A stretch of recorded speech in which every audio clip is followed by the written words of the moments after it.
Roxo Media House.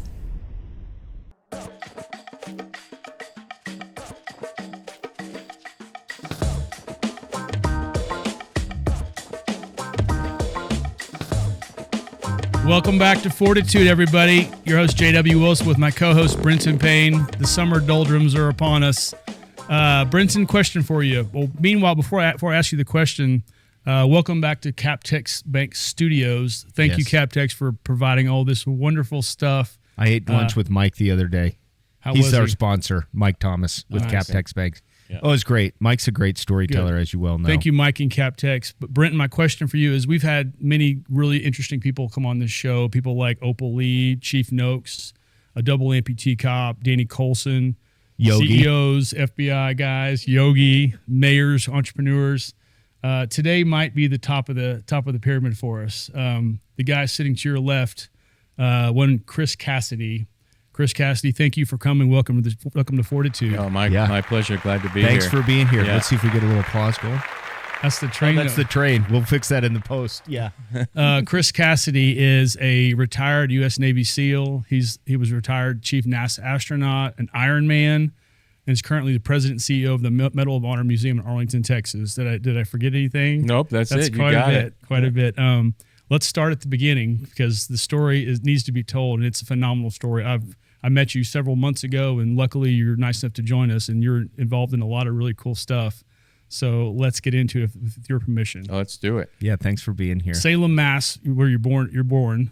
Correct. Your childhood, before all the really interesting, pertinent stuff happens. But what's your childhood like? Yeah, so I was born in Salem. I was about 3 years old, I guess, when we moved to Maine. So I really consider myself a Mainer. Grew up a little bit in a town called Bath, Maine, a little further north of Portland, and then Bath Iron Works. Bath Iron Works, exactly. My father had a restaurant right there by Bath Iron Works, and I remember it was pretty cool as a kid to have your family have a restaurant. You could get anything you want. You get as many free sodas as you wanted. Your parents were always at work, so you were there with them after school. It was fun. And then we moved to a very southern corner of Maine, little town called York, just over the bridge from Portsmouth, New Hampshire. And I was in 5th grade, and so that was really my formative years there, 5th grade through high school graduation, first job, first car, all that stuff right there in York. Normal childhood, Chris? Totally normal childhood. I have a younger brother. He's 3 years younger, exactly the same birthday. In January 4th, so we have this standing pact that we don't give each other presents, and it's been cool. a good bargain to have throughout the years. But anyways, we just always grew up liking sports. Yeah, that was the main focus of when I was a youth. I mean, I always had a ball of some kind in my hand, or our car, or when we went on family vacations, we made sure we had something to throw around. And quarterback? I was a quarterback, yep, and played baseball and basketball. I really liked basketball. In fact, I knew I didn't have the talent to make it to the NBA, but I shifted that enthusiasm for the game to being a basketball referee. That's what I really wanted to do when I grew up, was to be a college and then potentially professional NBA ref. We're glad that didn't work out for you, by the way. Yeah. Celtics and Patriots? The way. Yeah, I had posters of Bird, Parrish, McHale, Ainge, and DJ on my wall in that era when it was this huge Lakers-Celtics rivalry, and the Pistons and the Bad Boys, all that stuff. That was the prime of my youth in terms of sports fan. And the Patriots, back then, they were horrible. Steve Grogan was a quarterback, Tony Eason, some of these names, but... so I've been a Patriots fan all through the years when they were bad, and all the way through these times. But yeah, totally normal childhood. Yeah. So how, anybody in the family military? No. My dad was drafted in the Marines in Vietnam. He did maybe 2 years, but that was it. So I tell the story of how I got interested in the military. Yeah.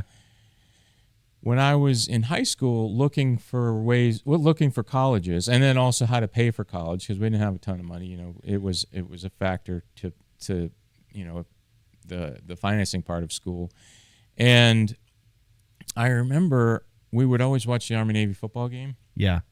And seeing sharp-looking men and women march onto the field and the little 30-second snippets of Army and Navy life that they have during the game. I just thought that was super cool, even when I was young. And then fast forward to when I was in junior and senior in high school. I mean, you guys may remember, but before the internet days, you go to the guidance counselor's office and you thumb through a giant book. Yeah.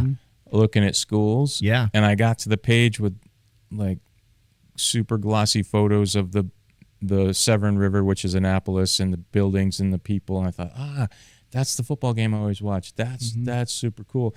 Down at the bottom, it says, it's free to go here. You just have to be in the Navy. I'm like, okay, that's right up my alley. Yeah. I didn't know what be in the Navy meant as a junior in high school or a senior, but I didn't care. I was like, okay, that's fine. That sounds cool. That'd be interesting. And it takes care of the funding aspect of it. And so I started the path to get to apply. And this is a key part of my story or of my development really as a person, is the path that got me to Annapolis. So it's a two-phased application. You have to apply to the school and to your congressional district. And I read about the congressional district, but nobody was guiding me, and in my naive brain, I didn't quite piece together the school part. So I just applied to the congressman's office and got asked to come to an interview. I went to the state capitol in Maine and in Augusta and did the interview, and the lady said, good job. We'll take it from here. And I remember asking her, like, so you don't need anything else from me? And she said, no, we got it. You did great. We'll forward your name on to the academy. So I didn't do it the whole other part. Unbeknownst to me, that was a problem. And so that was the fall of my senior year. Fast forward to the spring of my senior year in high school, and everybody's getting the thick envelope or the thin envelope for rejection, and I was getting it from other places, but not there. And finally, I couldn't take it, and I called the admissions office, and sorry for the long story, but this is a good one. I called the admissions office and explained my situation, and the lady goes, "Oh, okay. Where are you from?" And I tell her. She's, "Oh, okay." I hear rummaging through files. "What's your name?" I tell her. More files. "Can you spell your name?" More files. "What's your social security number?" More files. "I'm sorry, we have nothing on you. You're not even in our system." This is in like April of my senior year in high school, and I think, oh my God, this is not what I wanted to hear. You're about to be a referee, maybe. Yeah, I'm about to be a referee. But as all things happen, luck, whatever your view is, divine intervention, I don't know, but my friend's dad had planned a business trip from Maine to Washington, D.C. It's like an 8-hour drive. And my buddy and I were going to go with his dad the next week, which was our spring vacation. And so I did that as part of the plan. And then the only change was one afternoon I drove from D.C. over to Annapolis, like 30 minutes away, and went to the admissions office and walked in. And it's the same lady. I recognized her voice. And she said, "Oh, you're the young man from Maine. Yeah, you got to go see Captain Malillo. He's down the hall, third door on the right. You can't miss him. He has New England as his territory. He'll take care of you." So I marched down the hall, turned the corner, third door on the right, and there is this like stereotypical Marine Corps poster child. Perfect uniform, shoes you see your reflection in, rigid as a board, posture, haircut, the whole 9-yard square jaw. And I'm like, oh boy. And I remember thinking, well, this is my chance. I got to tell him my story. So I told him my story, and I could tell he's looking at me like, every other kid got their things in on time. What the hell's wrong with you, you know? Yeah. And so I told him the total time in his office, 5 or 6 minutes, and he very patiently listened and goes, "Okay, I understand. I'll get back to you."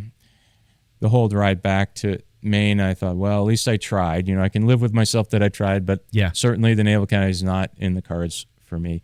Well, just a couple days later, I get paged to the main office in school for a phone call. I go down there. The secretary hands me the phone, and she says, I don't know who it is, somebody from the Navy. So I pick up the phone, and he says, "Hey, Cassidy, it's Captain Malillo. I got good news. I can get you into the Naval Academy prep school. But I need an answer, like right now on the phone. Is that what you want?" And I didn't know what the prep school was, where it was, what it meant, what time and commitment it was. But I knew that was the door that's open one time, and it was shutting. Okay, sir. Yes, sir. Thank you very much. I'm in. Turns out the prep school is a year in Newport, Rhode Island. If you meet the standards, you get automatic admission to the Naval Academy. And the reason that story is so fundamental to me, because that gentleman, Captain Malillo, didn't know me, never saw me again, but he gave me the chance. If he didn't see something or believe in me in just that moment in time and give me an opportunity, we wouldn't be talking right now today. I'd be a washed up, Division III basketball ref. But because of him, and I like this story because any one of us can be Captain Malillo any day, or you can set somebody up that you didn't even know you were going to have that interaction on that particular Let me day. ask you something. You think if you had done that whole thing over a Zoom call, it would have been the same? Or No. The face-to-face did something? It was standing there right in front of him. He knows this kid he didn't know my buddy's dad and I had a plan already. Yeah. But he, in his mind, like, this kid drove 8 hours to be here and he's in front of me. He means it. He's serious. I could tell he's not a complete idiot. Partial anyways, but not complete.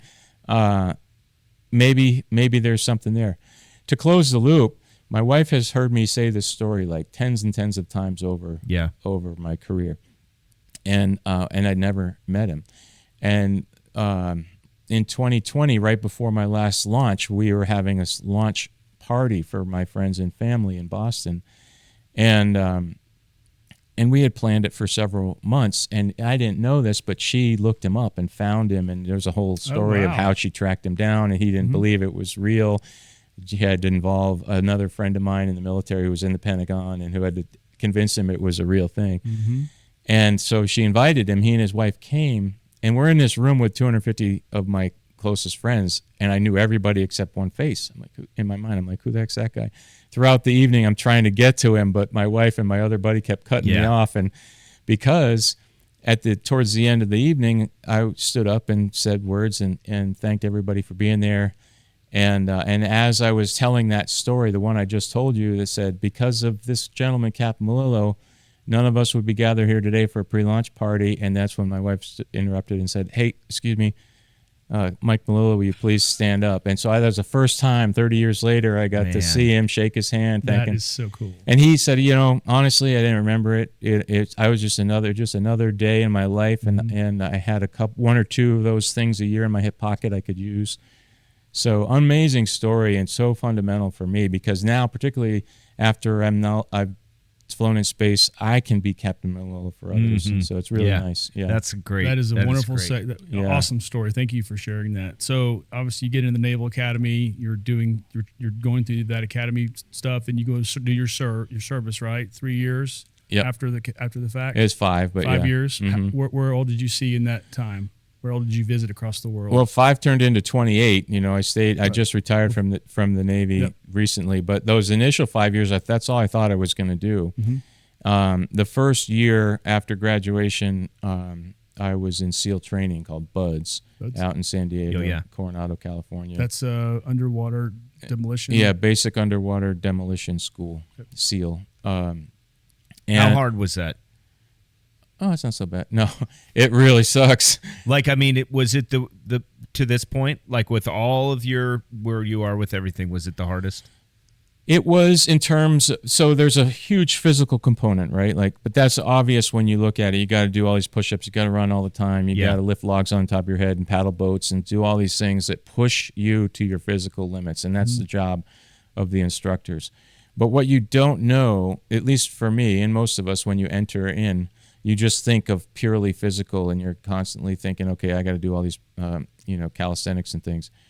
But the purpose of all of that is to push you to your mental limit. And the takeaway from SEAL training is there is a limit to every single one of us, physical and mental. But that's when you help each other.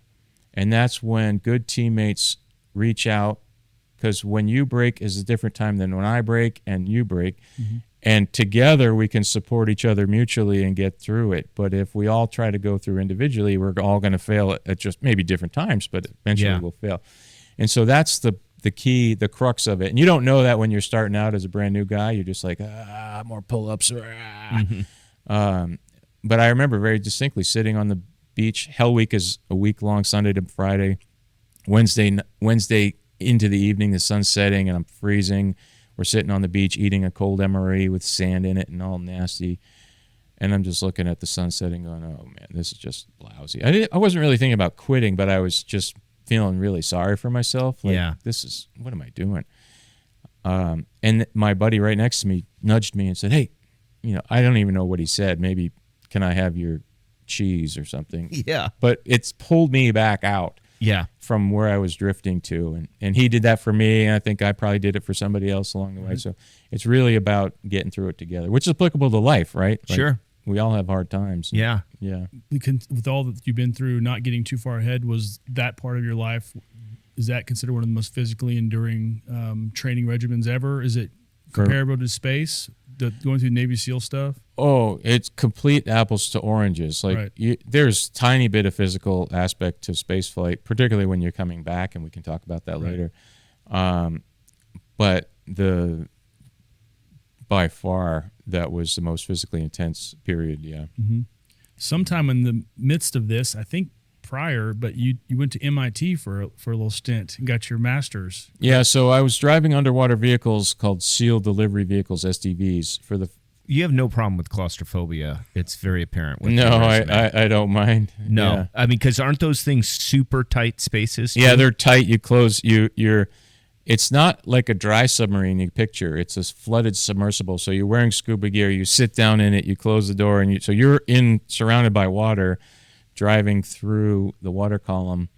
And I did that for 4 years and loved every bit of it. And I knew that I would like to go to grad school at some point in my life, and I hadn't really got the astronaut bug at this point in time. I was just kind of exploring graduate school, engineering, and then it dawned on me like, oh, I have all this underwater vehicle time.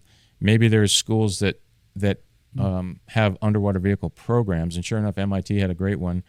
And I remember thinking, I really need to leverage this experience in my application, because I don't think, I was a good student, but not like what you think of an MIT student.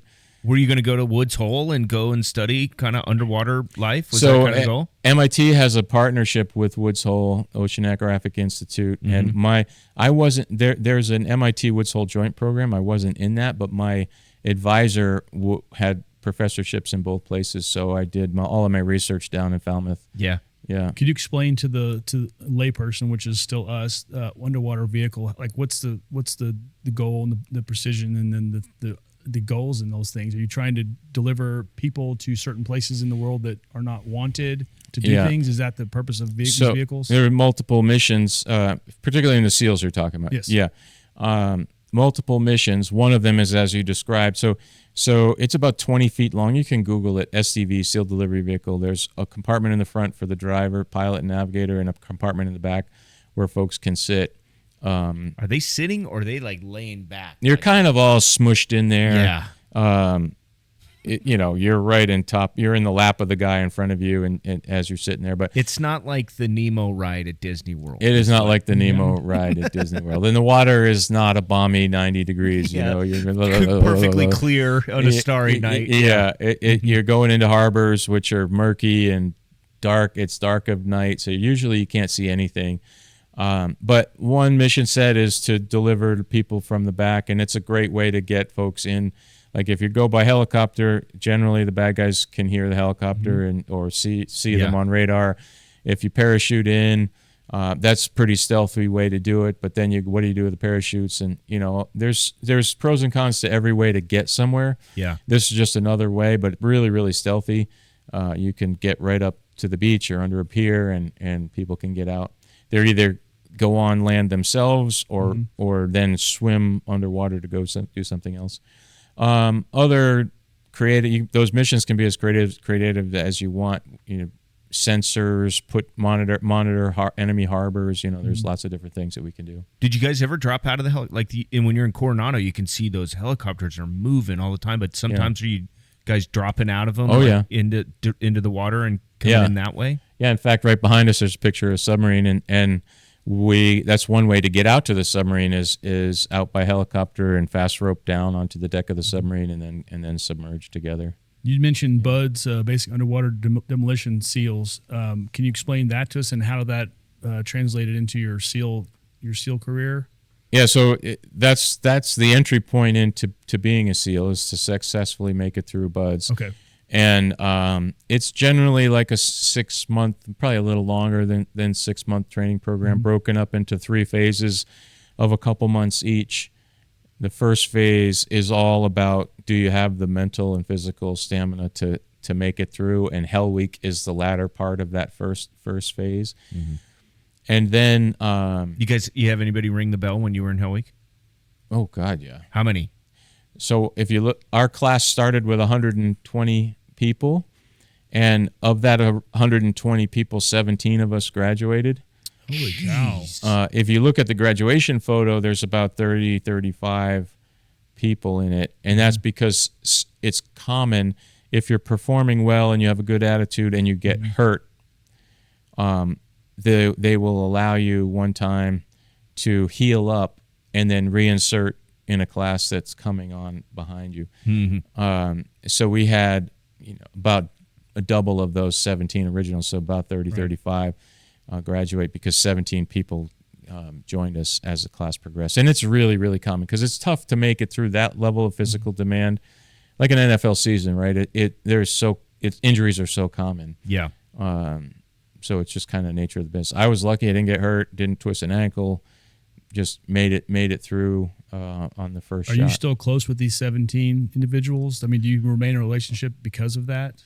I'll always be close to those guys, but even and then another batch that when you go into what's a SEAL platoon and you start doing combat operations, I'm really tight with all of those folks. Yeah, nice. There's certainly a bond though with your BUDS classmates. It's a bond that never breaks. Right, I can only so imagine. Then you take that training. And then is it like immediate deployment? Like then you're going over and doing the deal where you're checking the boats on the northern Persian Gulf, or you're doing the... That's the movies. And the reality is you're a new guy and you show up at your first unit and you wait to be assigned to a deployable unit. And then there's about another... there's a couple blocks of training. After BUDS, you have another 6-month block of training where you go from a rough rock to a polished stone in terms of your operator savvy, and then you join a unit and go overseas. Your career in the SEALs lasted 10 years, correct? 11, yeah. 11 years. You have 2 deployments to Afghanistan and 2 to the Mediterranean Sea. Could we talk a little bit about some of the missions? Whatever I know you can't probably tell us everything we'd like to know, but are there things you could share with us that you were involved with that were part of all that? So I got out of BUDS in 1994. And so it wasn't for 7 more years until September 11th happened. So in that 7 years, I was deploying with the SEAL delivery vehicles that we just talked about to the Mediterranean area. There was some conflict, some tension in that particular part of the world, but not a war. Mm-hmm. So we were largely training with other special forces units from other countries and helping posture where we needed on a few occasions. And then I went to graduate school from 98 to 2000. And after graduate school, I went to SEAL Team 3. Now, the interesting part of that is SEAL Team 3, at that time, the area of responsibility in the world that was assigned to that team was the Middle East. And our platoon had a planned 6-month deployment around Thanksgiving time of 2001. So the way it works in the Navy, particularly the SEAL teams, you're together with a unit for 2 years. The last 6 months of that 2 years is an overseas deployment where you're the sharpened knife ready to be used. Mm-hmm. And the year and a half leading up to that is individual training and unit training and training with other units, and then you go, and it's this big rotational thing. And then you come home from the deployment, the leadership changes, new guys come in, and you start that process all over again. So our scheduled 6-month deployment was Thanksgiving. Well, all of a sudden, September 11th happens and accelerated our deployment. And so within not a week, because it took a little. I remember showering at home I was in San Diego. The airplanes hit New York City at 9 a.m. ish, So it was 6 a.m. I was getting ready to go to work, and went to work thinking, well, we're packing our gear and we'll either leave today or sometime soon. And we didn't leave that day because it took a while for all the logistics to sort itself out. But very soon after, landed in Kuwait, a little bit of time in Kuwait, then a little bit of time in Oman, and then into Afghanistan in the very, very, very early stages of the war. You were doing things like, and this is something I never even heard of, but non-compliant ship boardings. I assume that's a ship that's not wanting your presence to be there. You're boarding these ships in the midst of operations, right? So the ships coming out of Iraq, which was embargoed goods, they weren't allowed to be moving them, and they knew it, and they would put barricades on the ship, and if as long as they're in inland waters, we can't board them. It'd be piracy. But as soon as they go to international waters, they can be boarded. So there's this cat and mouse game of these ships kind of trying to stay out of inland waters, but shallow water makes them go to some deeper areas, which was international waters. And that's when we would board them, knowing that they were trying to smuggle goods. And then we'd control the ship and then hand it over to the experts that could then search and can. Any, like tense times there. I got to imagine you're getting on a ship. You have no idea what the layout, what they've done with this thing. Yeah. You're armed probably. And drawn, right? Like, and then you could have an army of guys sitting behind one room, in a door. That's exactly right. You generally don't know. We have the ability with different sensors to get infrared images of them, both from the air and the ground. So you kind of have an idea if there's people manning the guardrails.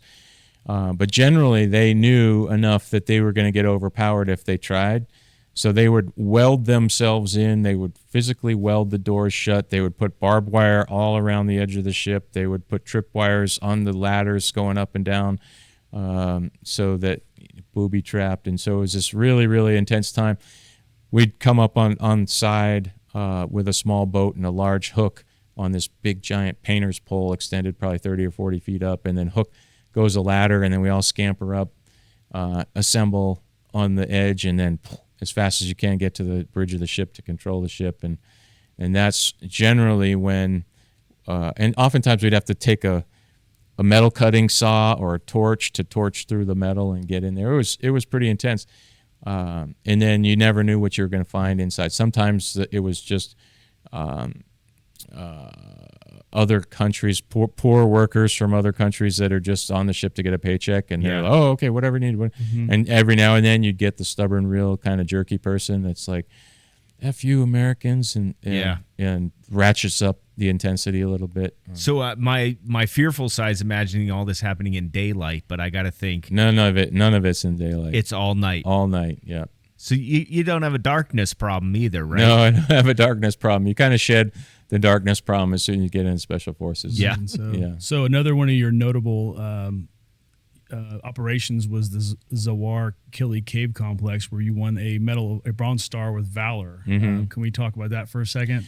Yeah, that was an interesting one because if you remember hearing this place called Tora Bora, it's a mountainous region right on the Afghan-Pakistan border, and we as a country knew that that's where bin Laden was, and we're tracking him with radio frequency tracking, and knew generally where he was up until the bad guys figured out that as soon as they pushed the radio button, that's what is giving their position away. Then they got a little more disciplined and were not using the radio, and that's how we lost him. But how close did you get, Chris? Well, to give you an idea, and this was just our unit and happened to other units too, in that cave area, Zawar Kili Caves, mountainous region, caves stretch for probably a mile and a half, all intertwining into the mountains. Some connect, some don't. Some were big enough for 18-wheelers to go through. How small were some? Some were just one person passenger kind of thing, all pitch dark. But they were using it to store ammunition. They had a chow area. They had a hospital area, communications area. So it was a harboring location for Taliban and Al-Qaeda. And on that mission, early the first night, we came around the corner. This is cold, like December night. We came around the corner and heard bushes scurrying and almost stepped right onto a sleeping bag that's still warm to the touch and a pot of tea that is almost still boiling, and it's freezing cold night. So that person just got up and left, and we missed them by seconds. That I'm convinced that person was not bin Laden, but it was probably the lookout person for the larger group that was just up ahead. So, and that was just our unit, and that happened for several other units. We were as a country, we were really, really, really close. But if somebody tries to catch you in the woods that you grew up in, you're not going to catch them. Yeah, it's a great point. Well, you won a Bronze Star with Valor for that little operation. That's fantastic. And then you went on and did another one a few years later. Won another Bronze Star for a combat leadership service. Another typical operation type for that one as well. Yeah, and the second time I was less of a in the field leader, and I was a SEAL platoon is about 18 guys. And the first time I was a SEAL platoon commander, so it was myself and our small group that was actually going out there. The second time I was one rank higher, lieutenant commander, and was in charge of 2 SEAL platoons. So more often I was back on the planning and operations center side of things. Occasionally I'd be in the field when both units needed to be there and helped with the command and control. But and it was interesting too to see the difference in the theater. From 2001 to 2003. In 2001, it was like the Wild Wild West. We would do a mission, learn something that night, pull it back into our own planning process for tomorrow, and kind of build the airplane as you fly it. In 2003, I'm not saying it's worse or better, but it's just the nature of more troops and larger scale. Mm-hmm. It was more infrastructure. The chow hall was better. The toilets were better, but there was way more involved with going out to do a mission. It was a lot more coordination. You got to brief 2 or 3 people to get a lot permission. more bureaucracy. A lot more bureaucracy. Not quite as agile. Hey, if you know somebody is at that gas station right now, you got to go right now. Yeah. Because tomorrow night at 5:00 they might not be there. Yeah. So that was, it's just a necessary evil of the nature of large scale. Well, and the internet's coming on board, right? Like communication speeding up between entities and things like that. Yeah. Before we wrap this, in that the whole SEAL time, and it could be in buds too, scariest time. Like when you were like, and I don't know if you're even allowed to admit it as a SEAL. I don't know. Can you guys say you were scared? Yeah. We're all human. So yeah, but what was that? For you? One particular time we were, and this wasn't even in combat, we were practicing. There's 2 answers to this. In training, we were practicing shipboardings, and one of my mates was climbing up the caving ladder up the side of the ship, and you got to picture waves and swells on a small boat next to a giant gray ship, and so your small boat's going up and down, and so the ladder.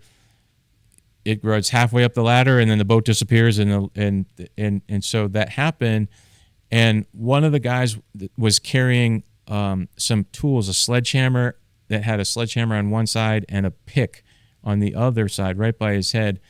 And when the boat went up, the ladder went slack, and then the boat dropped down, and it went tight, and it flung him off like an arrow of a bow, and he went flying and landed right in the small boat right at my feet, and that pickaxe thing was like right next to his head. Oh, wow. And he was a little out of breath, and he got up and he just scampered right up the ladder. And I remember a little bit being frozen because it wasn't fear of what I just did. It was realizing, wow, one of my really good buddies, if he'd landed outside of the boat, he would have probably drowned. If the tool had shifted a little bit, it would have spiked his head. And that was a really kind of scary moment for me. And then the other one in combat in Afghanistan that kind of brought this severity of it all, we were in close contact with the enemy, but they were like one ridgeline away. And it's difficult to judge distance when you're looking across a valley. Mm-hmm. And we saw a cluster of them coming out of a cave. And we start. It's like in daylight, or you got the night vision? It's right as the sun's coming up, so it's early morning. Yeah. And and we took a couple shots at them, but it was a little farther than we could effectively tell if we were hitting them, and they could hide easy. So we call in airstrikes. But to tell a JDAM is the name of the bomb that we use, you got to tell it where to hit. And you can tell it the exact coordinates you want to hit, or you can tell it a bearing and range from where you are. When we had a bearing and just a compass, we didn't know how far they were. We were estimating the range. And so we overestimated. I'm sitting right next to the radio guy, and together we're calculating this. And he's like, how far do you think it is? I don't know. Let's say 2,000 yards. So I had the GPS of our location, because we wanted to keep it separate, and because the cardinal sin of blue on blue is sending your own position to the aircraft to bomb. And so I'm not letting him look at my GPS, and he did the calculations, and he punches it in. And JDAM bombs take degrees and minutes, decimal minutes. So when you're talking small numbers like this, only the last digit changes on either the latitude or the longitude. So it's really puckering. Holy cow. And we dropped the bomb at 2,000. We estimated it's way long. We cut it in half to 1,000, and then that one was long. So we cut it down to 700 yards from us. And the aircraft says, we're unable to drop, that's danger close, and they needed the ground commander's initials. And I remember thinking, wow, this is no kidding the real deal. I'm giving my initials to drop bombs that are this close to us to kill those guys, the enemy. And it worked. We were fine, but the blast was significant. We were like, holy cow. Rang our bell, but it rang their bell more. Well, Chris, Brenton made a comment about wrapping up. You thus far, this could be our whole show, and we made a decision. Unfortunately for our listeners, we're going to cut this into two parts, because the second half of this interview goes into when you join NASA. But the first half of your life's already impressive enough for most lifetimes. But you decided in 2004 you were selected as a candidate by NASA. Before we end this first part, how did you decide, and how did you get the call that NASA wanted to deal with you? So the NASA selects astronauts about every 4 years. I did not know that. I met Bill Shepard, who was the first Navy SEAL to become an astronaut, and he kind of described the process to me, how you do it, who the selection office people are, what's the point of contacts, and so that's what inspired me to try, because I realized, because he had been to the Naval Academy, he had been to MIT for graduate school, and I realized, I'm kind of lining up with that same path. Maybe there's a chance for me as well. I applied in 2000, but did not get an interview at NASA. I hadn't completed graduate school, and I hadn't had Afghan combat experience. 4 years later, in 2004, I was a better applicant, more well-rounded, and that's when it worked out, and I got called. Excellent. We will see you next episode next week. Thank you, Chris Cassidy. Yeah, thanks for serving our country. Thank you, Captex Bank, for making this all happen. Thanks a lot. My pleasure. FORTitude, Fort Worth.